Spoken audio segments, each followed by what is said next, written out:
Good morning. We were up till 3 o'clock last night finishing this advertising up, and I want to show it to you in a minute, see what you think of it. I've been back about 8 to 10 weeks, and we've been working really hard.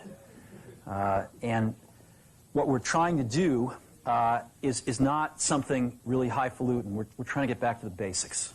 We're trying to get back to the basics of great products, great marketing, and great distribution. And I think that Apple has pockets of greatness, but in some ways has drifted away from doing the basics really well. So we started with the product line. We looked at the product roadmap going out for a few years, and we said a lot of this doesn't make sense. And it's way too much stuff, and there's not enough focus. And so we actually got rid of 70% of the stuff on the product roadmap. I mean, I couldn't even figure out the damn product line after a few weeks. I kept saying, well, what is this model? How does this fit? And I started talking to customers, and they couldn't figure it out either.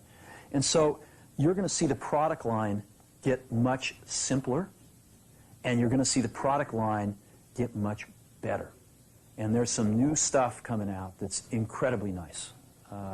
In addition, we've been able to focus a lot more on the 30% of the gems and add some new stuff in that is going to take us in some whole new directions. So we are incredibly excited about the products.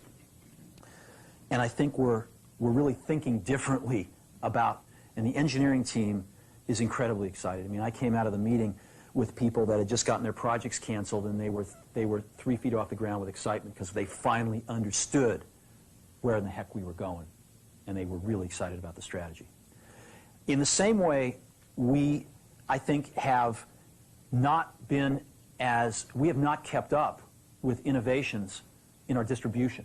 Well, I'll give you an example. I'm sure it was talked about this morning, but we've got anywhere from 2 to 3 months of inventory in our manufacturing supplier pipeline and about an equal amount in our distribution channel pipeline. So we're having to make guesses 4, 5, 6 months in advance about what the customer wants.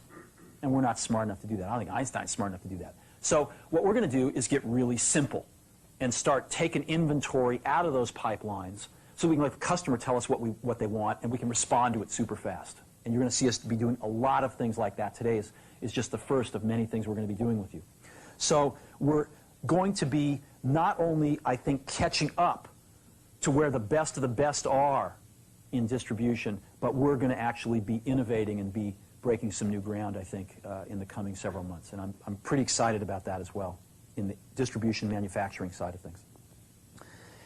And that gets us to the marketing side of things. To me, marketing's about values. This is a very complicated world. It's a very noisy world. And we're not going to get a chance to get people to remember much about us. No company is. And so we have to be really clear on what we want them to know about us. Now, Apple, fortunately, is one of the half a dozen best brands in the whole world. Right up there with Nike, Disney, Coke, Sony.